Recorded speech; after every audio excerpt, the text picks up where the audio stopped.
There's an app for everything. We know this, right? But a few are taking on a topic that's sparking debate. Yes, they're called sexual consent apps, and they're created to protect people from false rape accusations. And right now, Fox 21's Macy Eglin has more. I think it's really sad that consent has come to an app. Technology has changed with the times, and now the virtual world is becoming a part of our physical relationships.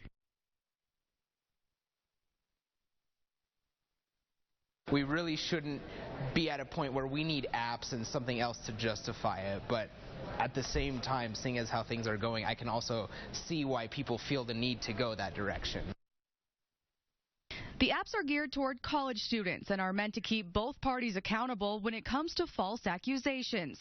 But many people worry about the aftermath of the agreement. Is this consent to you? No, not at all. Melissa Bannero has been a counselor for 26 years and believes someone could easily take advantage of a victim once they click consent. I can see an attorney, a defense attorney for the rapist, using this against her. To me, it just creates a win-lose situation. As soon as I have to defend and protect versus being open and vulnerable, we're creating a situation where it's dangerous. If someone becomes a victim, now they're having to defend themselves for something someone else did. And it brings up the issue that consent is not a one-time thing. It's ongoing throughout the act, and either party could stop at any moment. But after the agreement, what was consensual could then become sex assault. Women need to feel very safe to actually get turned on, because in the midst of sex, if it goes bad, she is in danger.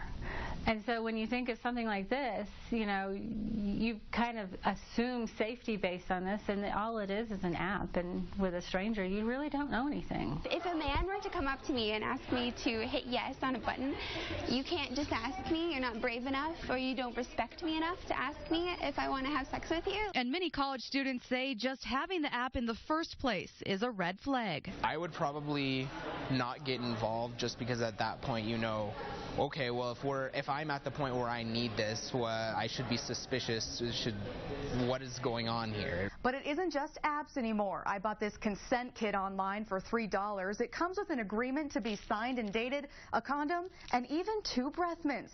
But some students worry that if someone thinks this or an app counts as consent, they shouldn't be having sex in the first place. If they have no regard for it, they don't care about consent at all, then an app's not going to help them care. And on top of that, it just isn't practical. By the time I do this, this, and this, and this, do I even want to go down that road anymore? But above all else, most agree that sex is an intimate act, and consenting to it shouldn't be a click of a button. How can a piece of technology represent the emotion you're feeling, or how you're feeling about the actions that are happening right in front of you?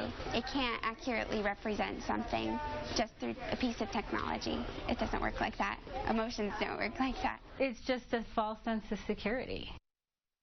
Interesting. Well, that was Macy Eglin reporting. Now, some of these consent apps are free. Others will cost you around $4. Yeah, one of them was called Good to Go, was actually taken down by Apple just 2 weeks after it launched. However, many others stayed on the market, claiming they're trying to educate people about consent. All right.